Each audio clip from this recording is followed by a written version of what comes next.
Hey guys, if you enjoy this episode, please support this podcast by going to talkmurder.com/join and becoming a Taco Supremo. So you don't think that I know what's going on here in this congregation? Well, I can see clearly now. Through the eyes of Yahweh, I observe you tacos living out your days, committing your sinful and deviant transgressions, only to not believe that the battle of Armageddon is truly upon this nation. Now, I know that your family and your friends are telling you that this must be some sort of cult, but that is far from the truth. Just because you and I are isolated on this Nebraska farm, waiting for the end times, training ourselves to fight heroically in the glorious battle against the forces of Satan, me sleeping with your wives, of course, I repeat, this does not mean that we are a cult, for I am a true seer, the all-powerful, the descendant of Christ, sent by our Heavenly Father Yahweh to bring a message that in tonight's episode, 2 of you listening will perish a horrific and sadistic death. Once again, I reiterate, this is not a cult. And I should also point out that in tonight's episode, there may be some questionable acts that involve a goat.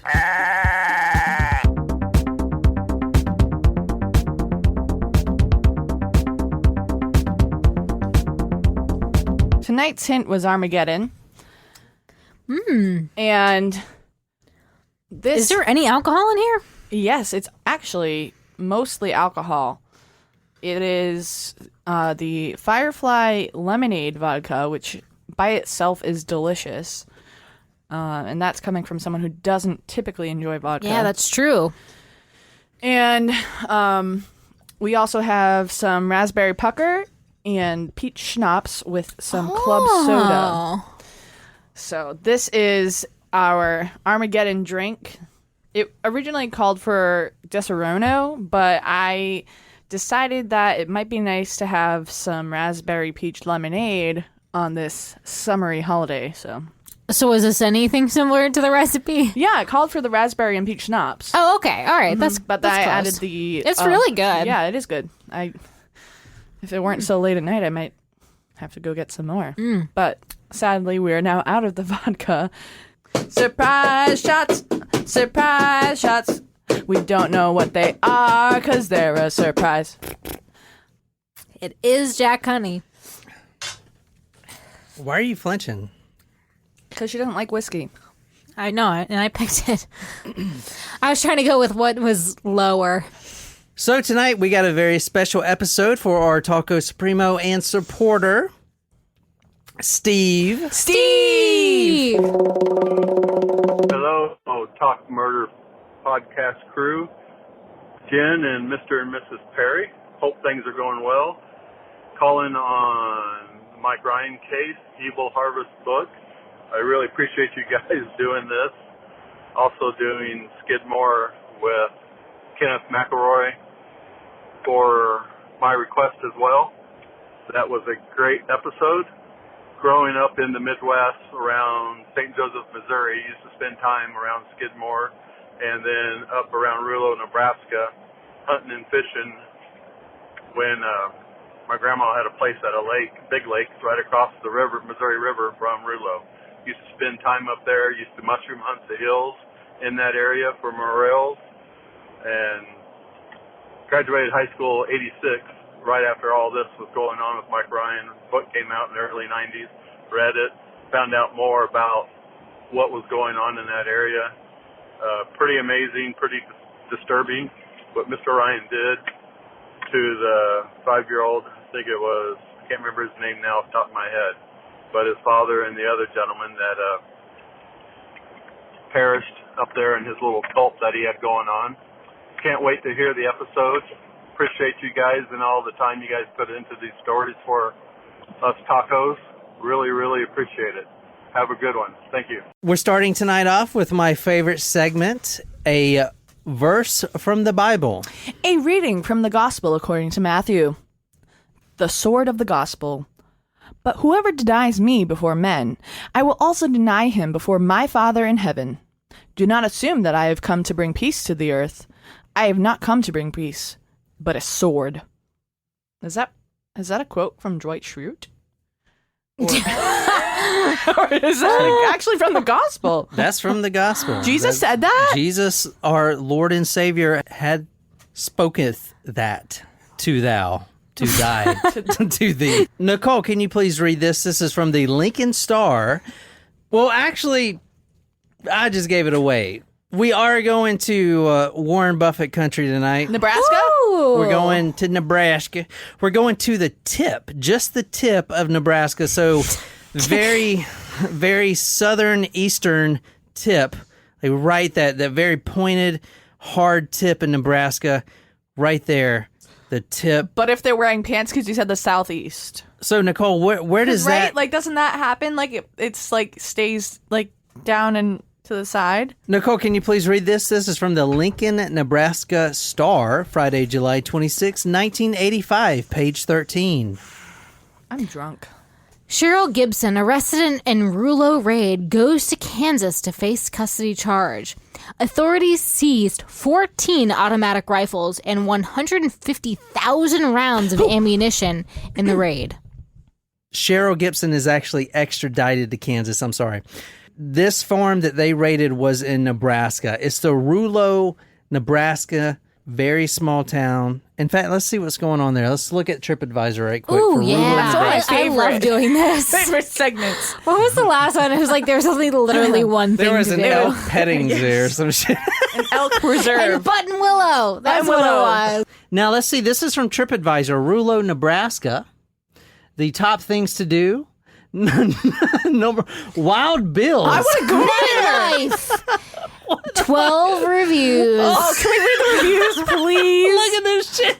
Can we please read the That reviews? is terrifying. It is a fucking dive bar, people. Holy. Wild Bill's Bar and Grill is the number one thing to do in Rulo. I feel like there's some Coyote Ugly. Guys, this is worse than Button Willow. There's only one thing to do in Rulo, and that's to go to Wild That Bill's. actually sounds like a really fun night. Like, I think that I would thrive in that environment. The number one thing to do in Rulo, Nebraska is to go to this shitty dive bar. Hey, And that's not only the number one thing to do, that's the only fucking thing to do. And it's got 12 reviews from TripAdvisor. look, the oh death. my God. The Grim The Reaper Grim made a Reaper. visit. Monday can't buy happiness, but it can buy martinis, which are kind of the same thing. Oh, money can't buy. Monday can't buy shit. Oh, look at her. She's had a rough That's go Karen. around. Karen is tending bar. She had a rough life. All right, Cheryl Gibson.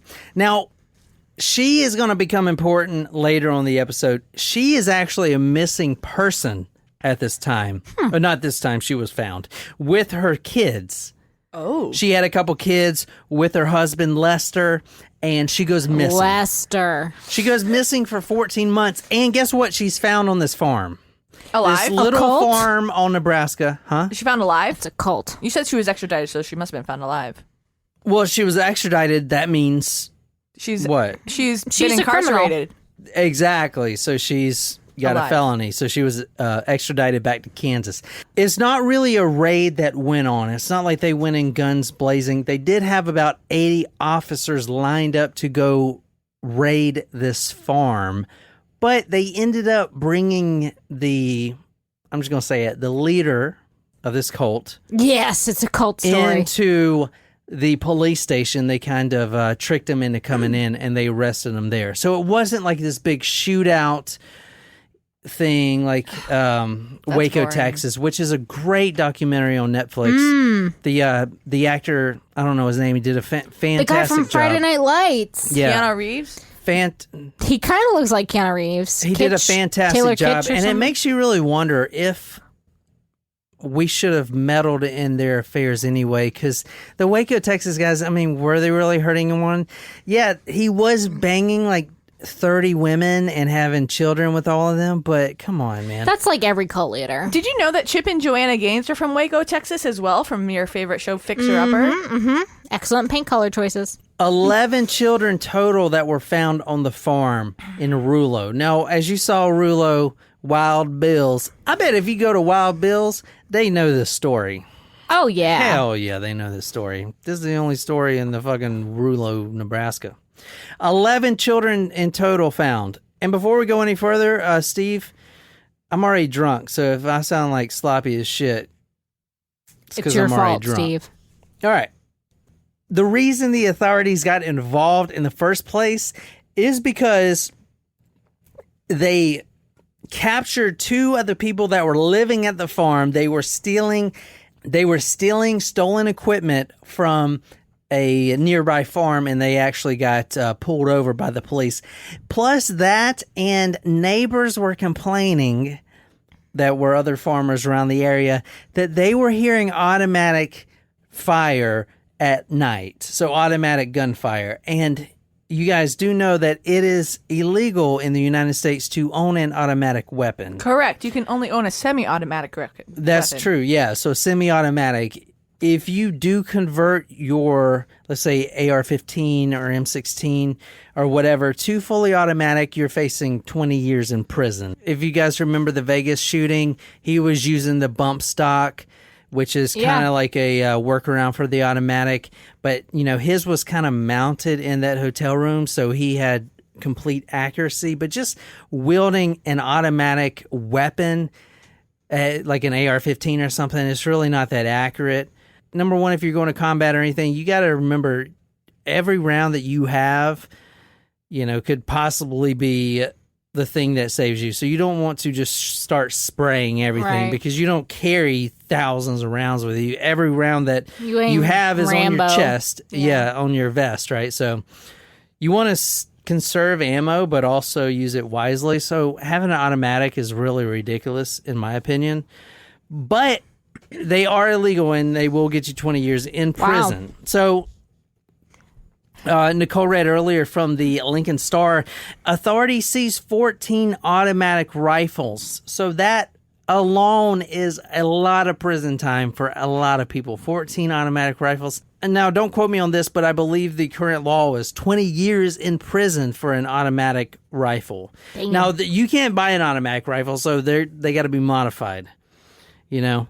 And that's the whole thing with the Vegas episode, the bump stocks. We talked to Alan about that. Unless you find one on the black market, which it's still illegal. If you have an automatic rifle, you said you can't buy an automatic rifle, but you can buy one on the black market. Well, where's the black market? I don't know. I'm still trying to figure it out. Okay, here in Mount Pleasant, past the friggin' IHOP black market. I'm not one to pass judgment on others, but if I were to, then I would say, yeah, absolutely, it's somewhere in Mount Pleasant where you would least expect it because it's a fancy town. Okay. So right now we're in Rulo, Nebraska. This is an 80-acre hog farm. Willie Pigton. Yeah, Willie Pigton. Now go to talkmurder.com. Guys, seriously, to see these photos, you don't want to miss them. While you're there, why don't you click on some of them ads? What are we looking at here? What you're looking at there is some of the seized weapons. I don't know if you can really see it, but some of the automatic weapons. There's like a big Bowie knife. And at the bottom right there, if you go to talkmore.com, you can see that photo. That's 150,000 rounds of ammunition. Oh, my gosh. So I thought it was like 150,000 rounds. Ribeyes or something like Why that. the fuck would you need that many rounds? Because... Can you tell what... All right, this is a cult story. 150 rounds of ammunition. Can you please tell me what type of cult needs 150,000 rounds of ammunition? One with a lot of people so that they can provide security to their members, but also so that they can kill other people that try to infringe on their rights. There were less than 20 people at this farm. That's not a lot. No.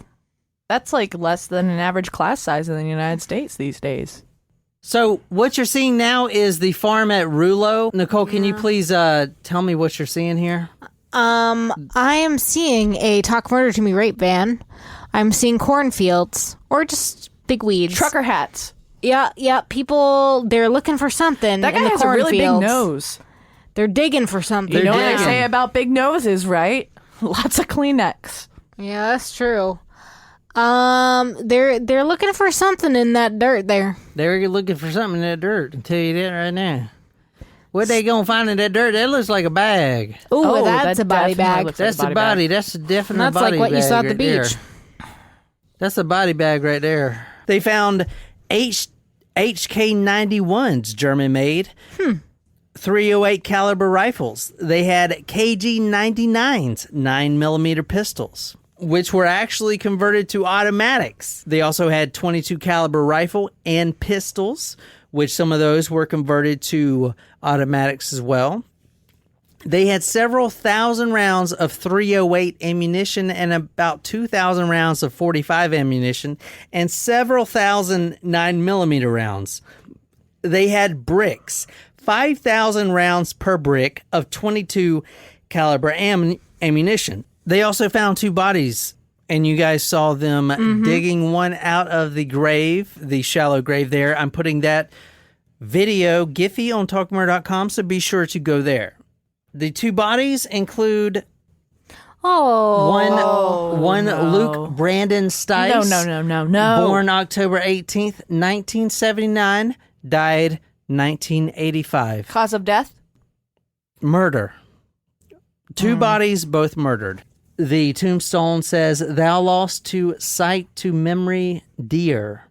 Luke Brandon Stice, October 18th, 1979 to 1985. Please rest in peace. The next victim here is 25-year-old James Tim, Thimm, right here. He is a, I know you love that haircut, by the way. That's a nice bowl He cut. looks like Eric Foreman. Yeah, Yeah, does he look like, oh, he does, does look like yeah. Eric Foreman. Go to talkmore.com to see this victim right here. Is also a very sad and tragic way that he died, but yeah, he does look a lot like Eric Foreman. The haircut, too. They found 2 bodies. One 6-year-old boy, Luke Stice, which is extremely sad, which we're going to get to because why is a 6-year-old boy there? Was he the offspring of someone? He was from the not the cult? offspring, no, but Huh. Was he just wandering in the woods? no, he was not wandering in the woods, but Or his on the farm? dad was there. Oh. His father was a cult member. Tell me that motherfucker killed his son. I will go find him. I will cut his balls off. Well, I'll tell you his address because he's still alive. Oh! Is it in prison? No, he's not in prison. But you have his address. Nobody in this story is in prison. What? But there's a dead 6-year-old? There's a dead 6-year-old All right, you and better a give me dead his- 25-year-old. You better give me his address. Who you're looking at now is James Thimm. He is a Mennonite. You guys know what that is? Yes, they're similar to Amish people, but they're not as Amish as the Amish people. What? Remember the that clears the it up Amish perfectly. one that we did was a great one. They're more From modern than Red the Ron Amish people. Springer. Yes, that was a great episode. So the only thing I really looked up into the Mennonite nation or whatever is that they're pacifist. So he would My never friend is kill someone, which is, this is a doomsday cult. So for him, a Mennonite to be in a doomsday cult, which means killing people, is kind of off. So this means doomsday in the sense that they're killing people, not doomsday in the sense that the world is ending, or is it in the sense that the world is the world is ending, so we have to kill everyone, and because it's just going to end anyway. All right, so tell me right now, with all the ammunition found, with 11 children at the farm, it's in a fucking butthole in Nebraska. Tell me what you think about this cult. You know it's a cult. Tell me some about their ideologies. So please tell me what you can think of right now. This comes top to your head hole. Just comes up there and just... Well, I'm always drunk on these episodes, but I'm still going to say human sacrifice. I think that they think the end of days is coming, but they are the chosen group that will survive this apocalypse, and they are the ones chosen to repopulate the earth. How? By fucking each other. Yeah. And then, someone does something and somebody dies. So the summer of 1985, raid happens on the farm there. There's a few people arrested, which I'm going to get into as we develop the story. But right now, instead of just bringing you right into it, I want to develop the reason why this cult began in the first place. It's a very small cult, hence why you've never heard of it. But you've got to understand the roots. Why did this cult start in the first place? How did they end up at this farm? How did they end up at this isolated farm with all these kids and all these women that are locked into the home? They can't leave, and they have 150,000 plus rounds of ammunition, automatic weapons, rifles, all this stuff, and there's less than 20 people. How the fuck did that happen? I want to bring you back to the very roots of this cult and develop it from there and see the ideology from how they started thinking like this to where they got to now. 2 dead bodies, including one 6-year-old and a 25-year-old former Mennonite. Let's start out by talking about the Posse Comitatus. You probably never heard of this. If you are under the age of 40, you've definitely not have heard of this before. I've never heard of it, but I did a lot of research on it. It is a group, not really a cult per se, but kind of a movement that was huge in the 80s. And Nicole, can you tell me what was going on in the 80s as far as the economics? And you probably don't know this, and it's okay if you don't. I wouldn't know this unless I looked it up. What was going on in the 80s? There was some big thing going on. Reaganomics. Huh? Reaganomics. Cold War. The war on drugs. Yeah, those are all correct. In the late 1970s and 1980s, we were going through the farm crisis. The farm crisis in America happened like this, from what I have researched. During World War II, we had a boom in production of agriculture. Everyone's getting farmland. The produce is way up, skyrocketing. All these farmers are making a lot of money. There's a lot of food that needs to be supplied to both the soldiers and the homebodies here in America. Okay, there is a big boom, a farm boom, right? So people buy land, they buy equipment, they buy all this stuff. That dwindles down and the economic forces kick in, and what you have is these investors and these people with money and stuff like that. They buy fancier equipment, they buy more farmland, they invest in new science, which includes new pesticides and stuff like that. And the average farmer, the farmer Joe, cannot keep up with his competition. And when you have more competition, especially with guys that have the advanced equipment that are not using the mules and the barely running tractors and stuff like that, you have these guys with the big farm equipment, they completely crush their competition, thereby shooting the prices of crops down, and the average farmer cannot keep up.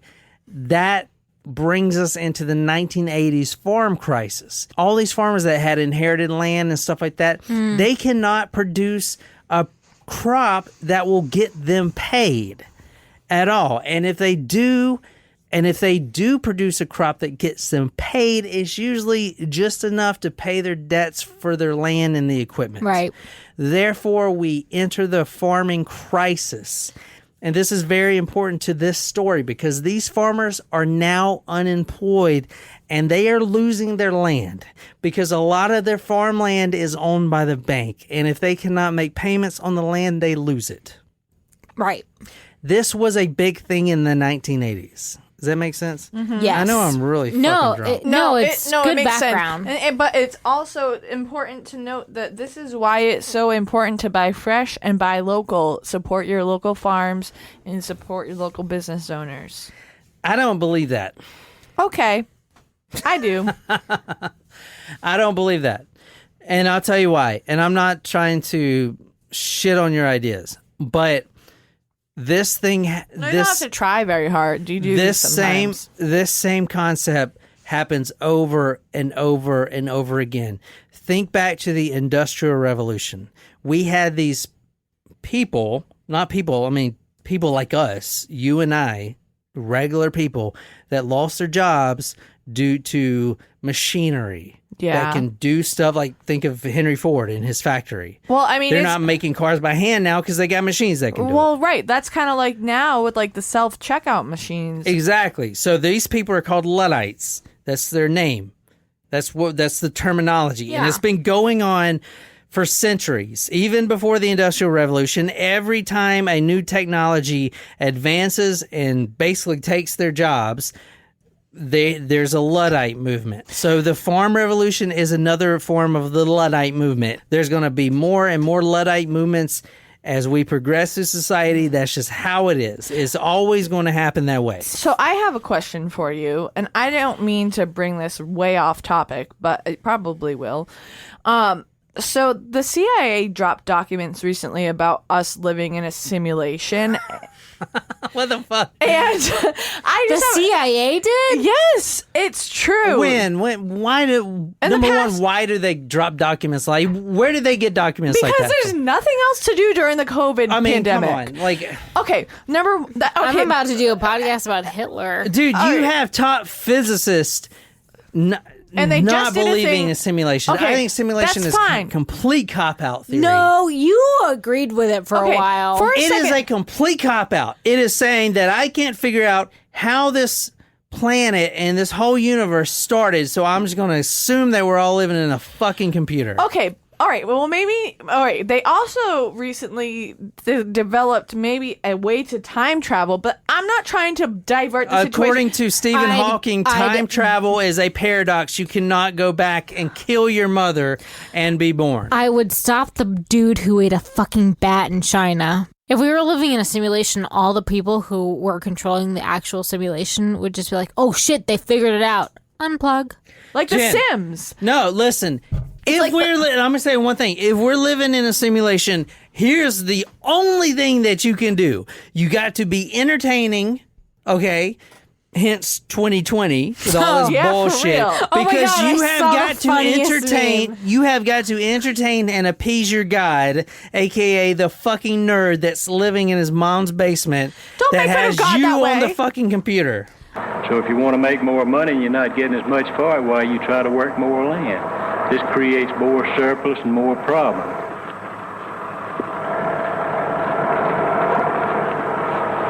Well, I guess it does. King cotton, once the staple crop of this region, supported generations of free black and white farmers. Well, there's a whole documentary on the farm crisis. I don't want to bore you with that shit. Wheat thins. I first started farming, I was farming with mules, with ton plows, and now you got tractors and you don't walk and do nothing hardly, but get off the tractor and go home and get to dinner. Yeah. You don't walk no more farming. You You bet that woman at your house better make you some dinner. do it all by machine, and gathering crop the same way, Yes, sir. pulling corn the same way. You got Yes, sir. machine and pull corn. Poke on. All of it is something looked like way back when I first started off, looked like a dream now.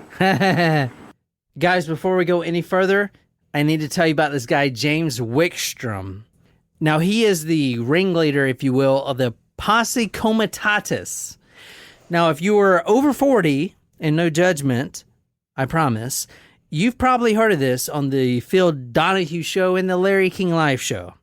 It was a big movement in the 80s, and the reason I made you drudge through the farm crisis a little bit is because where do you think the Posse Comitatus got their members from? It's from the farmers who are now going bankrupt, that's losing their land that has been in their family for generations, and they needed answers because they are now on welfare, if they can even get on it, and they're not working anymore. They needed to figure out why the government is taking all the jobs and giving them to other people. And that is the incentive for these types of cults to evolve from. And that is what the Posse Comitatus is about. is extremely important to this case right here. That is the reason why we got these 2 murders on our hands. So this is James Wickstrom. I'm embedding the entire Phil Donahue episode on talkmurder.com. I definitely recommend you watch it. He is a charismatic talker that can convince anyone that his way is the right way, and is a very compelling episode if you want to know the reason why people join these types of societies. Oh my God, Bubbles! No, we're pro-Christian. It looks like Bubbles. We believe that our Constitution and the Articles and the Bill of Rights is lifted from the Holy Bible, as the abridged version of the Constitution thus state. We feel the 4 Supreme Court decisions stating that we are a Christian republic, the last in 1961, is the basis foundation of our faith to Jesus Christ. It's a Christian republic. What are we going to do with the Jews? Well, the Jews are here. They've got their own country. I believe this, that you got to understand, too, that even the poor Jews are being ripped off by the rich Jews. I've said this over and over. Wait a minute. I will fucking rip you off, asshole. I'm part Jewish, too. I always forget that, but I am, and I don't appreciate that. Well, I'm like an 8th Jewish. Well, you're probably not going to appreciate what I'm about to read. Wait, I thought you said it was the Donahue show. Where's Dr. Phil? That's Donahue right there. That's Phil Donahue. Phil Donahue. Dude. What the fuck? Dr. Phil's name is Phil Donahue as well. No, so it's fucking not. You're high. What's You're literally on marijuana. What's Dr. Phil's last name then? Phil? I don't fucking know. What the fuck? You see friends losing their crops, their livestock, their property. Some of them are losing their farms, have been in the family for generations. You're afraid your turn might be coming up, aren't you? Well, you people know the Bible. I know you do. You're good, hard-working Christian people. You know the Bible, but do you understand it? I see some of you nodding your heads, and that's good. Then maybe you do know. It's good to be among God-fearing people. But then again, maybe you don't know what the scripture is saying. Being God-fearing Americans, wouldn't you figure that if the American farmer was in serious financial difficulty, the federal government would be rushing in to help? After all, the government trips over itself, bailing out the Jew-owned airlines, tobacco companies, railroads, and steel industries. But then, you don't find too many Jews working the land, do you? No, you don't. You know why? Nobody? Not even you, who thought you knew the Bible. Well, then I tell you why. Almighty God put a curse on Cain, the father of the Jews. That's right. Genesis 4:12 says the earth would not yield her fruit to Cain and his descendants. Matthew 23:35 tells us that Cain is the father of the Jews. As a race, Jews cannot grow anything. Jews import Christian agriculture experts to the Middle East to supervise Arabs they have working their fields. Jews can't grow anything. But that wasn't the whole Cain's curse.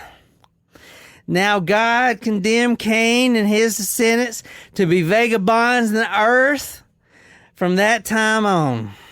We pay you and me over $6 million a year to support the Jew state. And you wonder why the federal government doesn't have any money for you farmers?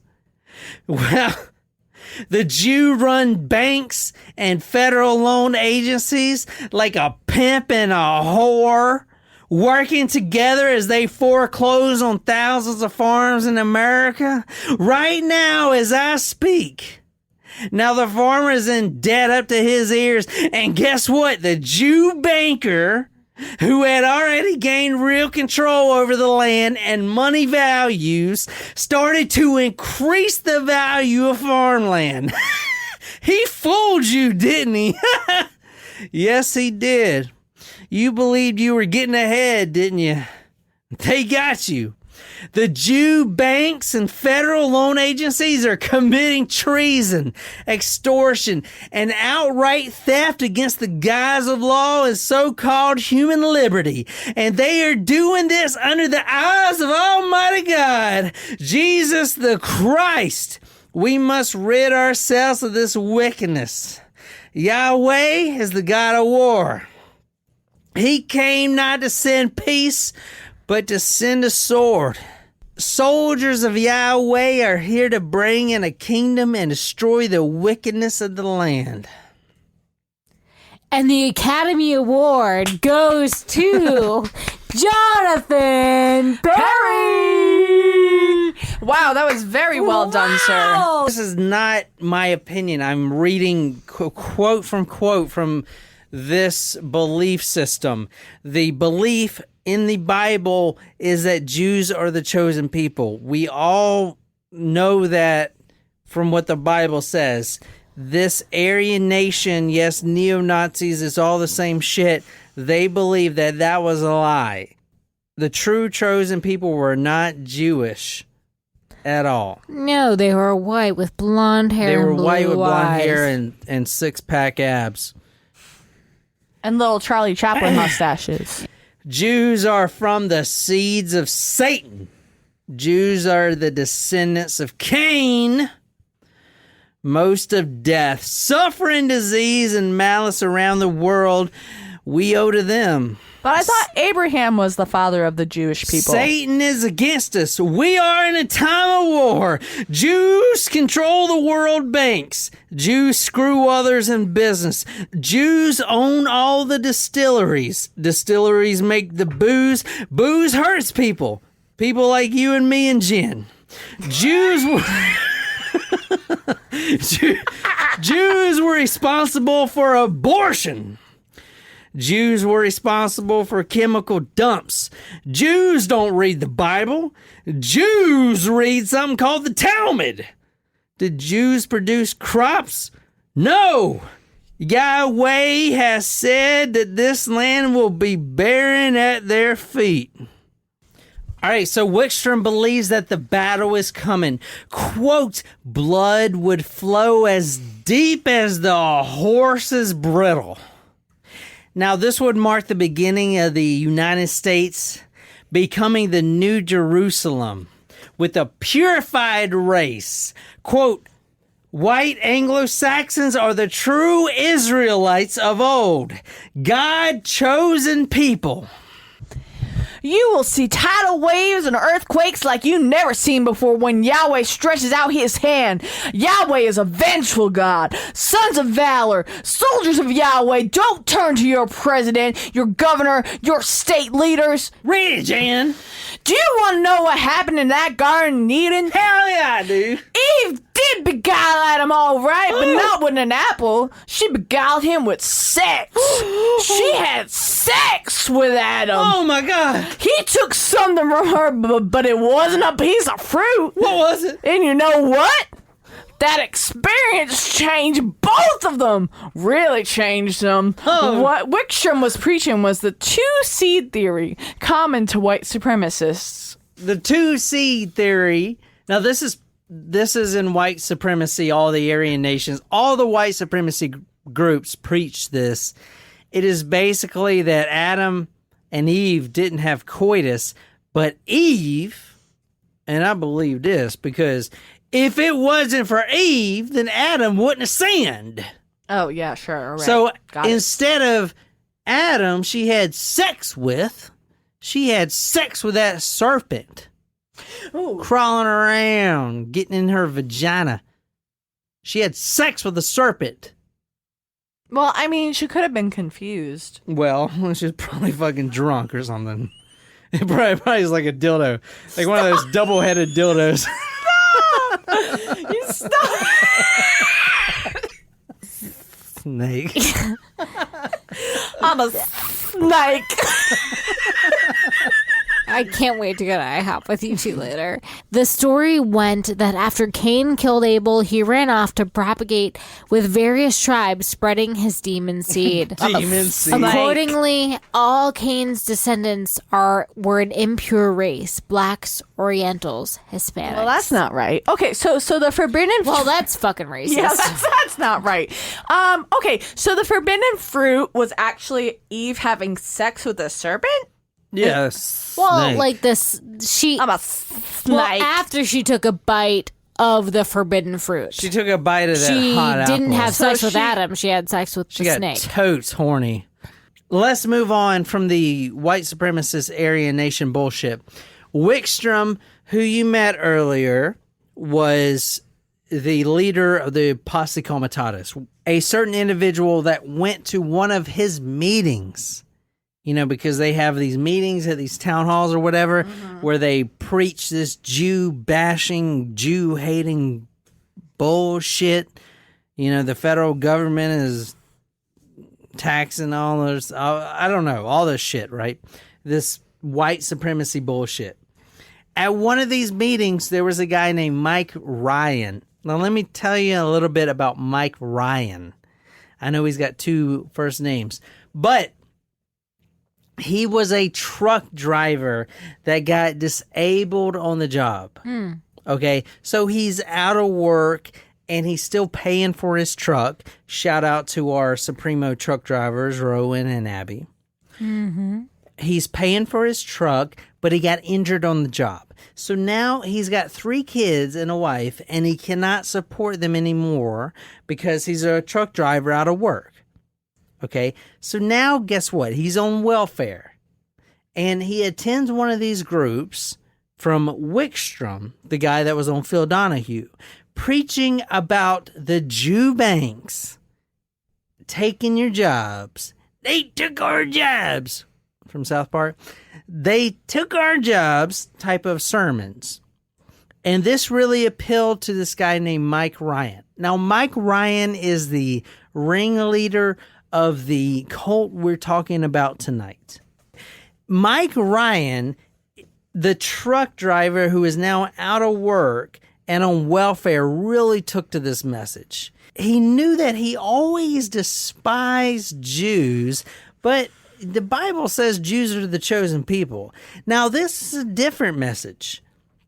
James Wickstrom is preaching Jews aren't the chosen people. Jews are the problem. The Jew banks and the Jew financial schemes and the Jew government, it's all making your life hell. Guess what? You're unemployed? I wonder why. Well, the Jew banks don't want you to have a job. They want to keep you in chains by keeping you on welfare.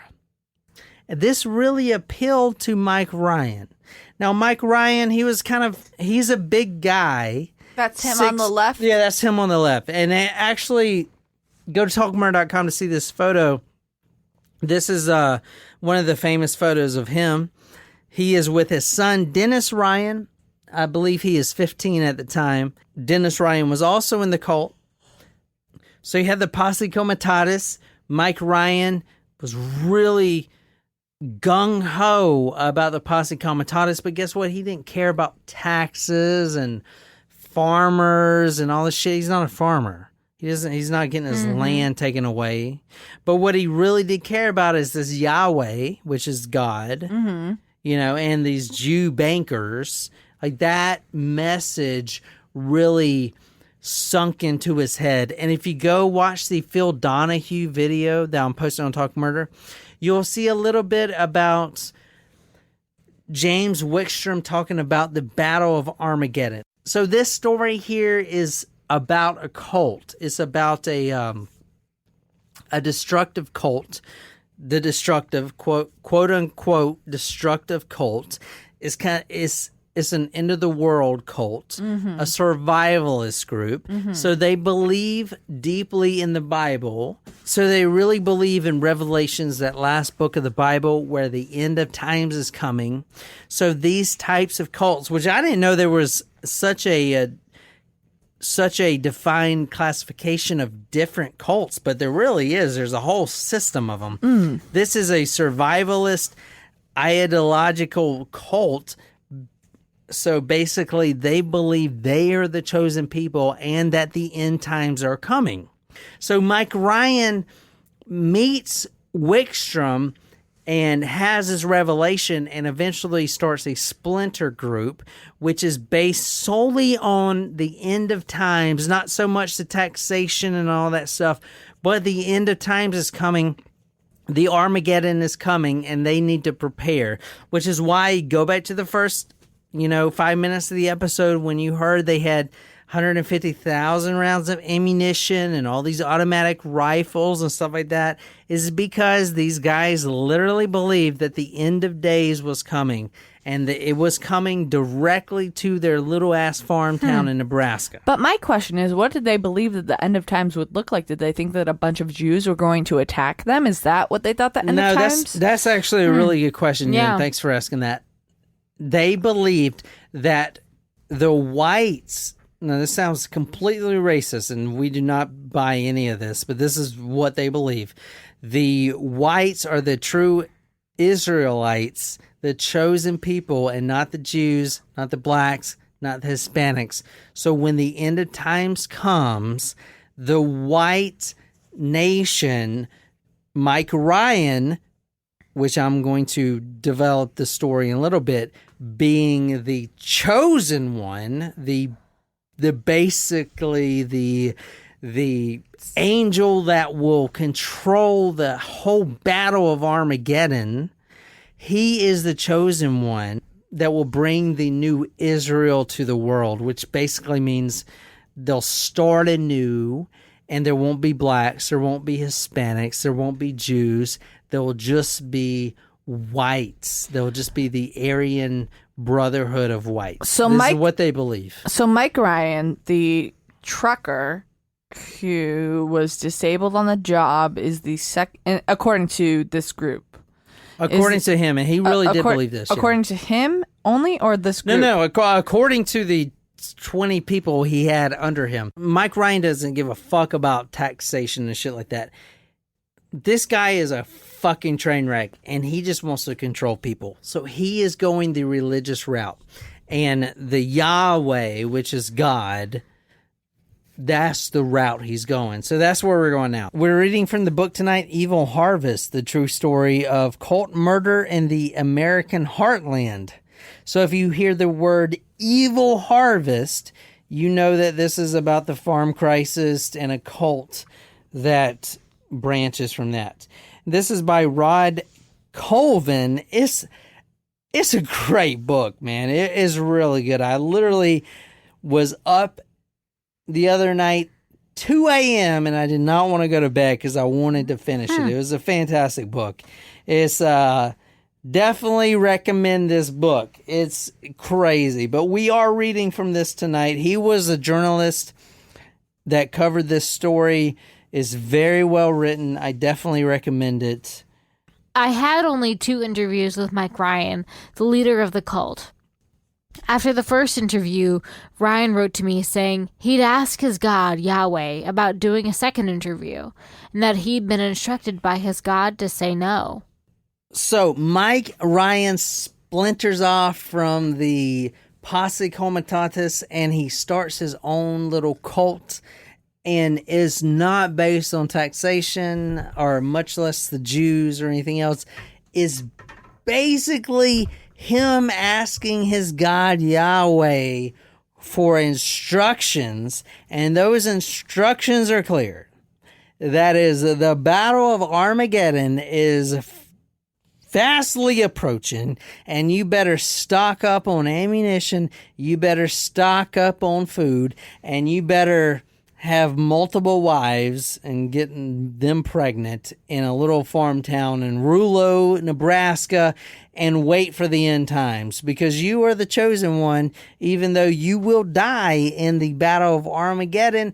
But your son, Dennis Ryan, will take the throne and lead the Aryan nation to a complete resurgence of humanity. He had a terrible, terrible temper. He was brought up to never accept responsibility. Nothing was ever his fault. To hear him tell it, even if he got into trouble, it was always someone else's fault. There was no talking to him, no reasoning with him. What's worse, he tended to come out swinging with his fists.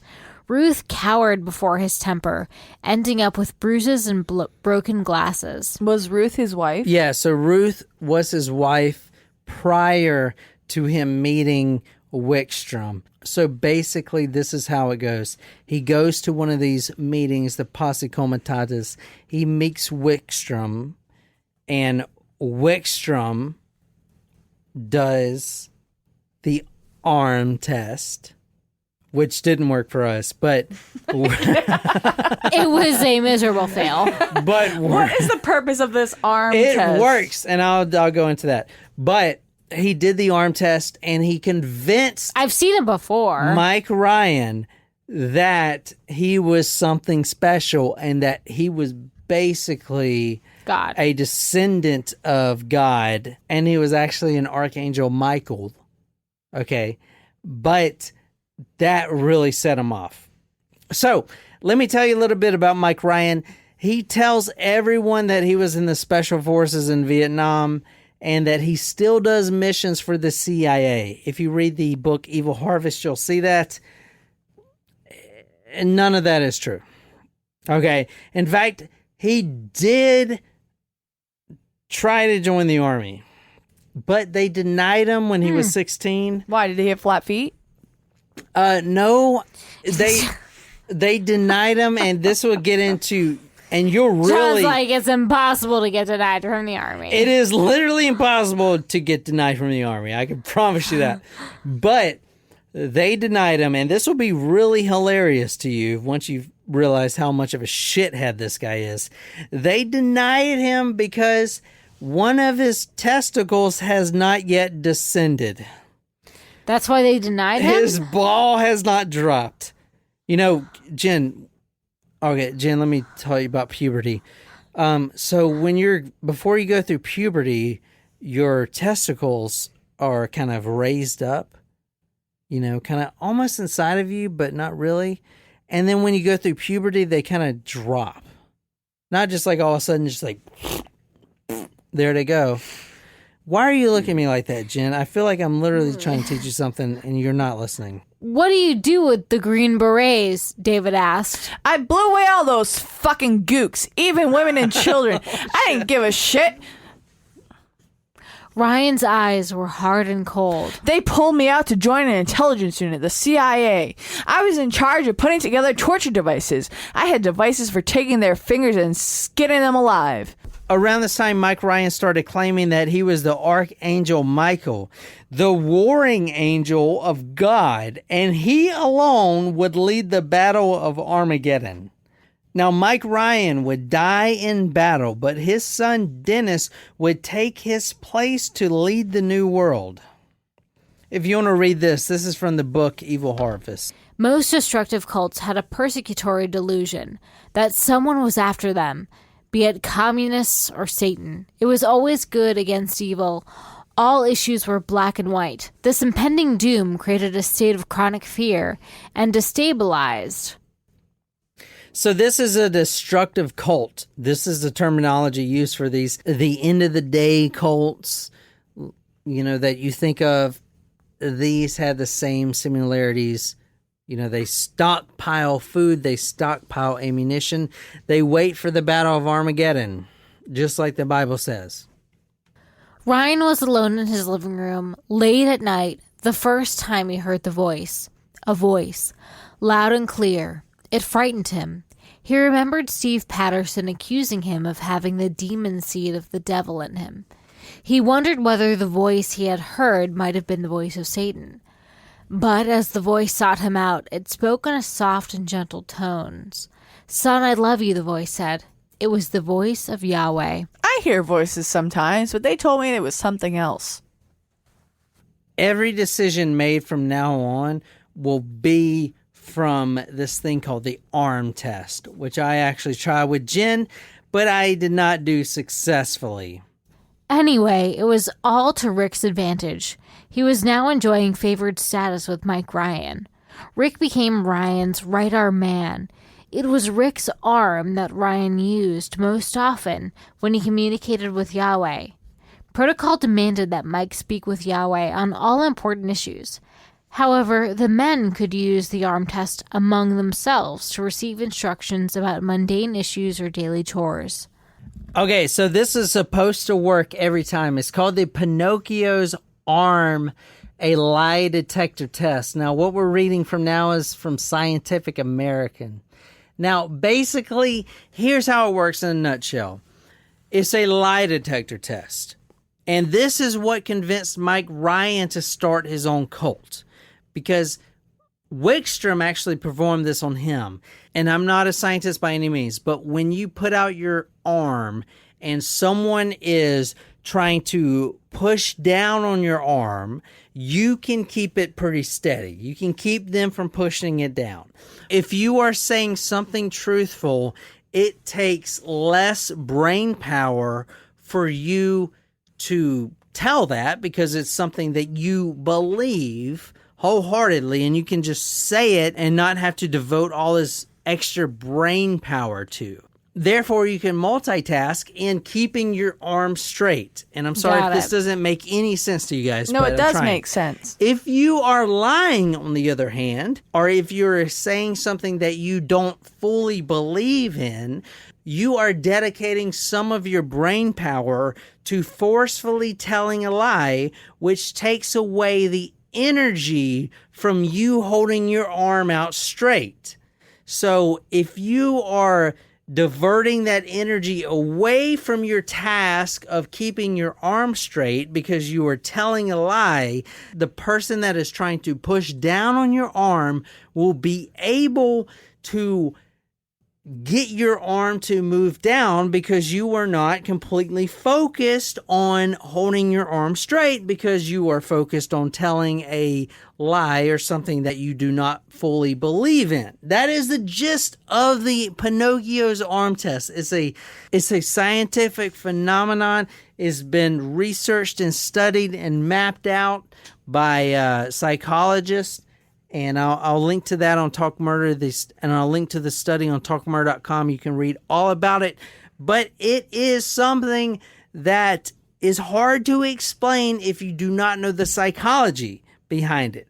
So, if you say, for instance, like Mike Ryan did, let's see if the God, our holy God, our Holy Spirit, Yahweh, wants us to do something, anything at all, and your arm stays straight, then that means yes. Everything from when Mike Ryan splintered into his own cult to the day he was finally arrested, every decision, and I mean every decision, which we'll read from, was dictated by the arm test. That's why it is so important for me to cover it. Because Yahweh, the God, if you will, is talking through the arm test. This is from scientificamerican.com. Neuroscientists have discovered that the brain works harder when it is telling a lie than when it is telling a truth. They found that just 4 parts are active during truth-telling, whereas 7 parts of the brain are active during lying. This difference in brain states makes it harder for volunteers to perform a small physical task while telling a lie.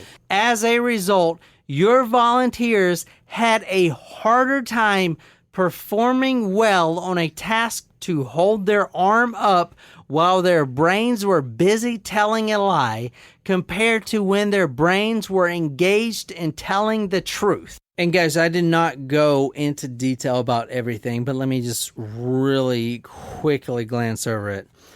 Mike Ryan hooks up with this guy named Rick Stice. Now, Rick Stice has children of his own, including Luke Stice that was in the grave that we saw earlier. Okay, that's his son. He had 2 other children living at the farm. The Rulo farm that was raided by the police was his farm. Okay, his wife dies from cancer, and he is distraught. He is looking for something to replace that. He joins this group. He joins up with Mike Ryan. They end up moving to his farm. And I know I glanced over that real quick, but that's where we're at now. Now, all these people are at the farm, and they're using the arm test to dictate everything. And when I said everything, I meant everything. Read this, Nicole. Yahweh, do you want us to serve juice with breakfast? Ruth asked with Cheryl's arm. Their heads were bowed. Yes. They are asking what to serve with breakfast. Now, they all believe this. So they hold out their arm and say, Yahweh, our Heavenly Father, should we serve orange juice with breakfast? Mike Ryan and everyone at this farm believe in this. You got to understand, it is the rock bottom truth that everyone believes in this arm test. And it is literally a psychological phenomenon. And you heard from earlier from Scientific American. It is something that your brain does automatically. It devotes more energy to telling a lie than it does telling the truth. I don't really understand it, but that's how it is. But if you are uneducated and you are a farmer and you are living on this dilapidated farm in Rulo, Nebraska, and someone says, I'm going to talk to God through your arm, and you're holding your arm out and you're trying to keep it straight as possible, and all of a sudden your arm drops down and you had no control over it. What do you think in your head? You know what I'm saying? It's like, how did that happen? I didn't have any control over that. Around this time, you're at the Rulo farm. Mike Ryan is the leader. This is going over a year of this group of about 20 people who are preparing for the Armageddon and completely isolated on this little farm. For Yahweh's people, which is the name of Yahweh, the only living God, we have been staying out here. I guess you'd call it hiding or in seclusion, whatever. The other people in this country have their religious beliefs. I have mine. I just assume they leave me alone with mine. Now, Rick Stice, he is the man that actually owns the farm, the 80 acres they're living on right now. And his youngest child, Luke, is the one that was murdered first. Okay, he is 5 years old. Okay. Now, Mike Ryan, the leader of this splinter group, hated this kid. This 5-year-old kid hated him. Sorry, how can you hate a child? Let me tell you about Mike Ryan right now. Complete fucking psychopath. He gets in power at this farm, if you will, and he has a wife, Ruth, which he had before this. Mm-hmm. He brings them all to the farm, but now he is appointed by Yahweh through the arm test, of course. Right. And instructed to marry all the other women on the farm. Of course, like any old cult leader. Concubines. All the cult leaders, they basically have sex with all the women, which is what he is doing. So he's got multiple wives, not registered to the state of Nebraska, but through his fucking fantasy cult. Right, got it. So, and a few of the wives that he had, including Cheryl, which was the one that was missing with the kids, was already married, but she ran off from her husband, which we didn't get to, but she ran off from her husband, took the kids, and then married Mike Ryan to be one of his multiple wives. Did their vows include the arm test? Was that something at the wedding? That's what I'm saying. Everything, Jen, every decision made, everything, including what to eat for breakfast, was the arm test. Do you take this man to be your husband? It goes down. Oh, fuck. This Did some planks yesterday. Let's try that again. Now, I didn't get into this, but Rick Stice, the one that owned the farm, started butting heads with Mike Ryan, the leader, if you will. Mm-hmm. And then Mike started getting violent, really violent, and very sadistic. It all started going downhill when Mike Ryan deemed Rick, the owner of the land, and James, the other one that they pulled from the earth, the dead body. Right. And Luke, Rick's son, his youngest son, as slaves, quote, given to Mike Ryan by Yahweh. In a nutshell, here's what happens. Rick Stice, who owns the farm, marries this girl named Lisa, which is Cheryl's sister. I know I didn't get into this, but Mike Ryan, the leader, gets jealous of all this. And then he goes into this rage when he finds out that Rick had sex with Lisa, which is basically Mike's fucking other wife, right? Even though he's already married to 2 other women at this point. Right. You know what I'm saying? And then he gets on this power trip type of thing, and he deems them as slaves according to the almighty Yahweh. Now, or Yahweh's arm test, do you mean? I know I didn't get into a lot of this, but it's really late. And then he moves the 3 of them, Rick, the guy James that was unearthed, the guy who saw the Mennonite. Rick James, bitch. And Rick's youngest son, Luke, the 6-year-old, to the south trailer. Now, this is the trailer away from the farm a little bit.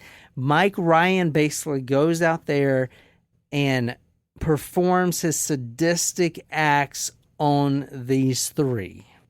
Now, remember, it's very important that Rick Stice, this guy is, I think he's like 54 at the time. He's an old guy. And his youngest son, Luke, which is 6 years old, is with him in this south trailer. You just keep that in mind. It's this man and his son and this other guy, James. They're in this trailer. The reason they're in this trailer is because they did things to piss off Yahweh. Ryan whipped out his .25 caliber pistol, spinning the chamber. Well, I'm not gonna shoot you. I'm gonna make you shoot yourself. Oh no, no. Here, take the gun and hold it, Ryan said. He cocked the gun and handed it to Luke. Now, I'm so sorry, I can't do this. He did not say, oh no. Now, now, stick the gun, stick the barrel in your mouth. Pull the trigger. Pull it. Now, this is a 6-year-old kid we're talking about. No, I can't. No. Luke trembled. Urine ran down his leg into a puddle at his feet. Oh, my God. He fell to the floor, sobbing. No. You fucking little jerk. Well, let Jen read it. Do it, Jen. Oh, you fucking little jerk. Look at the mess you made. Go get to the bathroom. Now, this is really terrible, guys. But Luke, that child, that 6-year-old child, he would also throw him against the walls. He would force him to run up and down a hill until he finally collapses. He'd make him eat off the floor like a fucking animal. He would flick his cigarette into Luke's mouth, the 6-year-old child's mouth. He would spit into his mouth.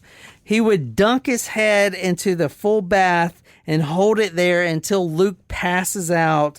And he even wrote the numeral 666 on the 6-year-old's forehead. Oh my God, you said this That's man terrible. is still alive? He's not still alive. No, he died in 2015 of brain cancer. Good.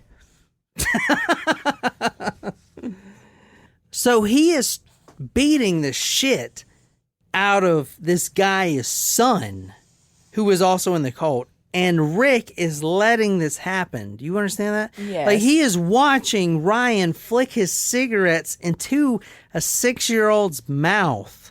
And he literally put a pistol in his mouth and made him pull the trigger. You guys understand that? This is how bad I do, it but is. I don't want to understand it. Okay. I can't. Now, let's go back to the father. This is how Mike Ryan, the leader, treats the father. Go bring one of these female goats around here to the side of this trailer. Rick here's gonna prove just how far he'll go to show Yahweh that he's sorry. Now, Rick is gonna show just how much he believes in Yahweh, how much he'll do for him. Jimmy and David, you hold the front of the goat. Hold it tight now. Fuck it! Like, yeah, you said fuck it. I said fuck the goat! Get down there and fuck the goat! His face red, Rick positioned himself behind the goat. He fumbled as he tried to insert himself into the goat. Finally, he barely managed to cram the tip of his limp penis inside it. He thrust himself against the goat several times before pulling away in complete disgust. Ryan threw back his head and laughed, a wheezing laugh. I can only imagine little baby goats that were just born. I can't. This is ruining the farm for me. This is so hard for me. I don't like this anymore. Okay, so Rick, the owner of the farm, he watches his son get beat, put the gun in his mouth, and then Rick, he is forced by Mike Ryan to insert his penis into a goat's booty hole.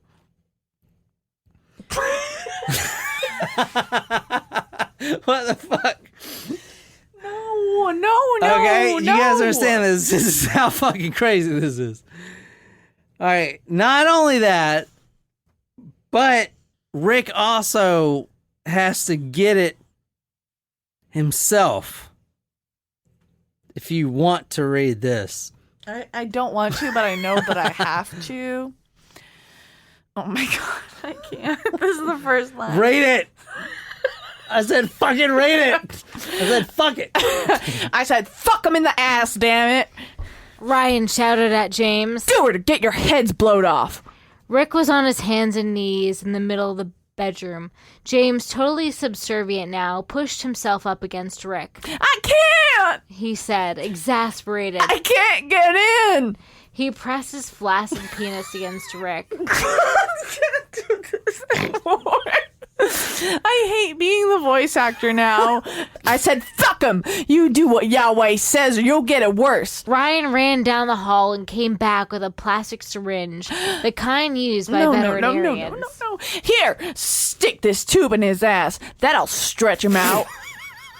Now pull it out of there and fuck him. Go on, shove it up his ass. I got all the best parts for you, Jen. Personal trauma, So trauma. you guys fucking hate this guy, don't you? Yep. I would just like to add that these are direct quotes. This is how Luke died. Ryan was in a rage and he was running after Rick, Luke's father, and he throws 6-year-old Luke against the bookshelf and he bashes his head and gets like instant brain damage. He's having trouble breathing. They refuse to take him to the hospital. And Ryan says, quote, Yahweh does not want us to take Luke to the hospital. I fried his brain with my mind. Wrap him in a blanket and put him in the bedroom. We'll just have to wait and see what happens. When they woke up, the 6-year-old was dead. Ryan looks at the boy and it looks at his father like Rick is with him, seeing his dead son that Ryan just killed. And Mike Ryan says, quote, this boy was a gook, a mongrel. He wasn't a true Israelite. You better wake up. Yahweh is trying to tell you something. So they end up burying this boy's body in the fucking backyard. It's fucking awful. I know. James Tim, the Mennonite we talked about earlier, if you want to read this. First thing is, Yahweh wants you to sign over the title to your Datsun. Then, bud, you're gonna get fucked in the ass with a shovel handle. That's what's gonna happen to you. Yahweh is really pissed off. Ryan greased the tip of the handle and walked to James, now bent over the crate. Ryan put the end of the shovel up to James's rectum and started turning it, pushing it in. Ah! James moaned as the shovel handle slid into the rectum. Jen, you gotta sound like you getting a shovel in your asshole. I don't know what it feels like to get a shovel in your... All right, you do that noise then. You sound like you know what it sounds like to get a shovel in your asshole. I certainly don't. I said you were in trouble, goddammit. Now this is what you get. Ryan yelled. Ryan pushed the shovel handle 4 or 5 inches into James, causing him to yell out into pain. Finally, Ryan pulled the shovel handle from his rectum. Okay, guys, it's your turn. Yahweh wants us all to do it. With Ryan goading them, Tim, Jimmy, and David took their turns with the shovel handle, ignoring James's muffled groans. At last, it was done. The color had drained from James's face, but still he offered no resistance. This pissed Ryan off. He wanted more fight, more reaction, to seeing James begging for mercy. You know, Yahweh really wanted that shovel handle to put up your ass about 8 inches. I don't think we had it up there far enough. We'll have to go another round. With that, Ryan applied more grease to the shovel and shoved it into James's rectum again, only this time he pushed harder. James squirmed in agony, and the others could hear a deep moan coming from James's taped mouth.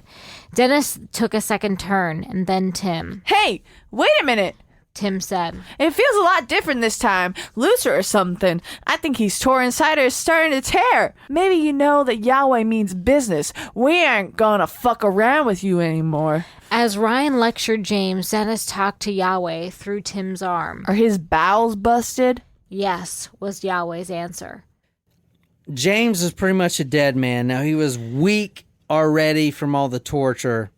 And according to Ryan, quote, Yahweh wants James Tim dead by 6 o'clock this evening.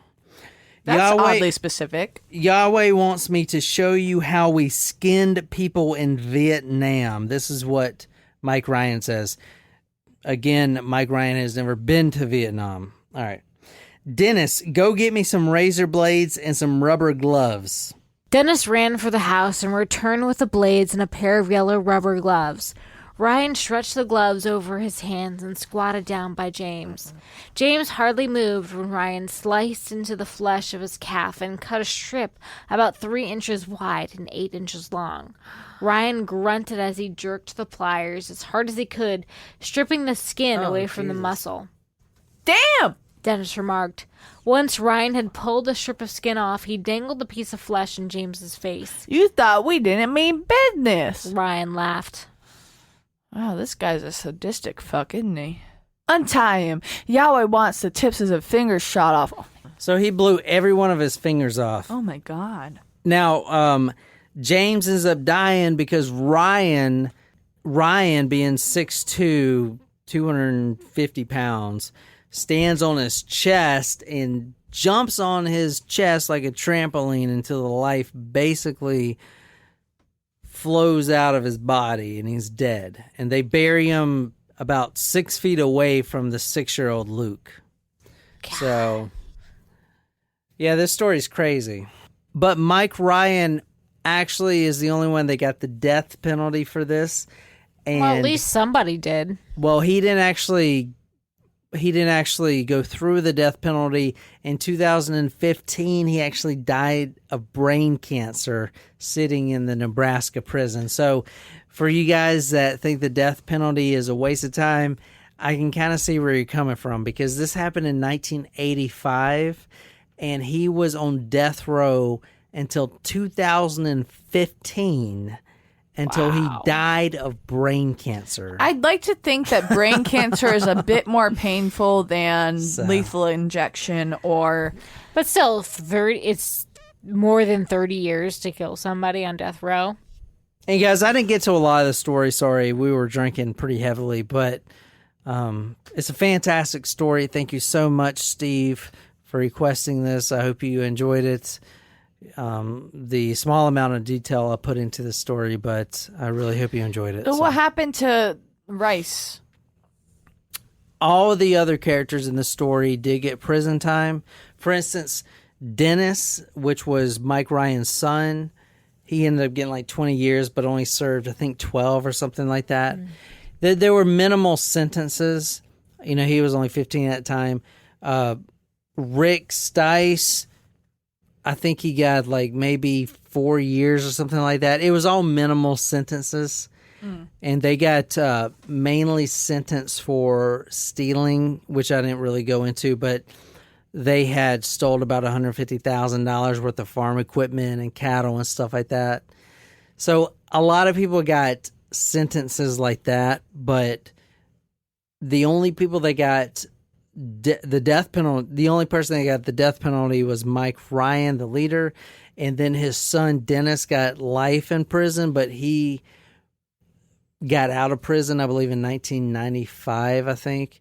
So, and he was only 15 when he went to prison. But those are the only people that got heavy time, and Mike Ryan obviously died of brain cancer a few years ago. So, but jeez. I mean, it's crazy. If you read the book, it's like this cult that it wasn't really a cult like the Waco cult, where you have this kind of benevolent leader. It was more of a fear-based organization where you have this isolated group of about 20 people getting the shit kicked out of them by this, this hate-mongering white supremacist. You know what I'm saying? Yeah. And they were really scared to leave because, number one, they thought Yahweh would sentence them to eternal damnation, and number two, they thought Mike Ryan would come and find them and not only kill them but kill their family. Right. So it wasn't a really big cult, but it still was a cult. You know what I'm saying? Yeah. But it's a fantastic story. Yeah. I really appreciate you suggesting that, and I hope I did a good job. I know we got pretty drunk, so I don't know how good I did. That's wild. Anyway, yeah, be sure to go to talkmurder.com. I'm writing a complete post on the story. You can see all the pictures and everything else.